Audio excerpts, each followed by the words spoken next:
Tere! Mina olen Aurora ja täna mina olen Eesti Vabaõhumuuseumis. Siin saab näha, kuidas eestlased elasid üle 100 aasta tagasi.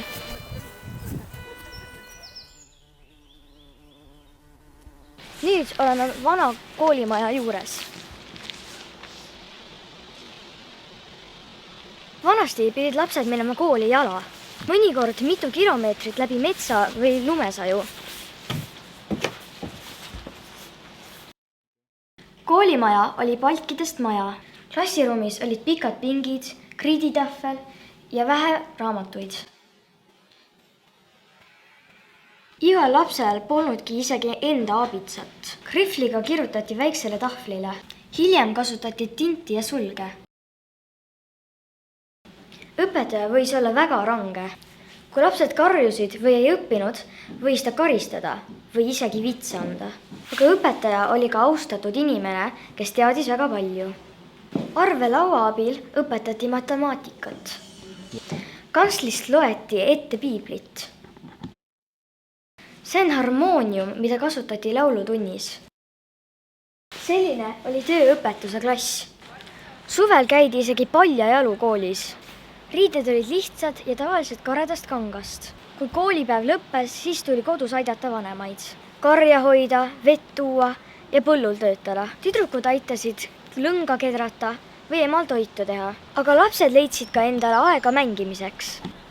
Aleksander ja Vinstor tõmbavad kõit. Sofi loeb. Astrid unistab. Pärli mängib viiulit. Iiris ja Olivia teevad pärgi pähe.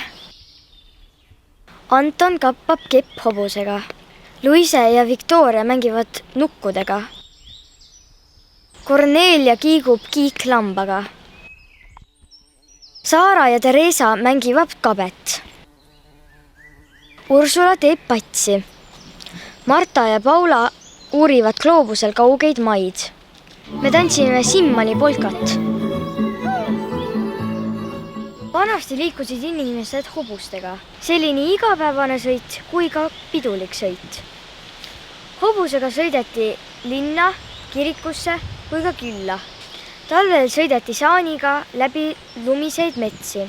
Suvel vankriga põldude vahel. Puder oli tavaline toit. See on mulgipuder. Pidupäevadel, näiteks jõuludel, söödi liha, kartulit ja kapsast. Vaesemal ajal sai ainult leiba süüa. Uuel ajal olid laste lemmikud pühapäeva pannkoogid.